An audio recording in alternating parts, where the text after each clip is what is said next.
राजू खेत में खड़ा है, सूखी और फटी हुई जमीन को देख रहा है। सूरज तेज चमक रहा है। राजू माथे से पसीना पोंछता है। राजू हाथ में टूटा मटका लेकर थका हरा पेड़ के नीचे बैठता है और बड़बड़ाता है, अब तो सब खत्म हो गया। अचानक पास के जंगल की तरफ से एक बूढ़े साधु बाबा प्रकट होते हैं। सफेद दाढ़ी, लकड़ी की लाठी, चेहरे पर शांत मुस्कान। बाबा धीमे स्वर में कहते हैं, अगर मन सच्चा हो तो मिट्टी भी सोना बनती है। राजू चौंक कर ऊपर देखता है।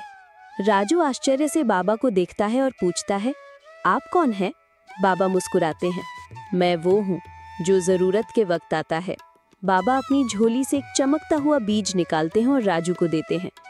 इसे लगाओ, लेकिन मन साफ होना चाहिए, बाबा कहते हैं। राजू हक्का बक्का बीज को देखता है। वो कहता है, अगर ये उम्मीद है तो मैं इसे पूरे दिल से लगाऊंगा।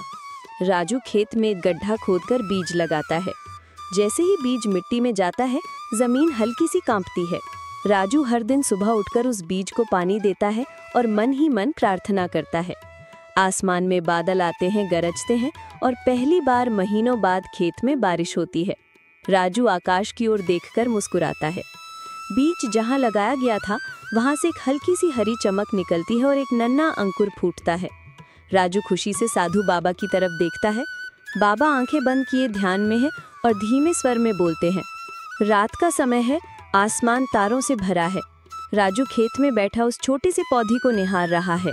अचानक उस पौधे से हल्की नीली रोशनी निकलती है और चारों ओर एक गोल आभा बन जाती है। राजू घबरा जाता है, लेकिन पीछे से साधु बाबा की आवाज आती है, डर मत, ये बीज अब जाग गया है। पौधा धीरे धीरे बड़ा होकर एक छोटे पेड़ में बदलने लगता है। हवा तेज चलती है और बाबा कहते हैं, अब परीक्षा शुरू होती है। अगली सुबह खेत में तेज हवा चलती है। वो छोटा पौधा अब एक हरे भरे पेड़ में बदल चुका है, जिसकी शाखाओं से सुनहरी बूंदें टपक रही हैं। राजू हैरान होकर उन बूंदों को जमीन पर गिरते देखता है। जहां बूंदें गिरती हैं वहां से हरी घास, फूल और फसलें उगने लगती हैं। पूरा खेत हरियाली से भर जाता है। राजू की आंखों में आंसू आ जाते हैं। वो साधु बाबा की ओर दौड़ता है, लेकिन बाबा धीरे धीरे हवा में गायब होने लगते हैं। बाबा की अंतिम आवाज गूंजती है, जब कर्म और विश्वास मिलते हैं तो धरती खुद वरदान बन जाती है। राजू मुस्कुराता है।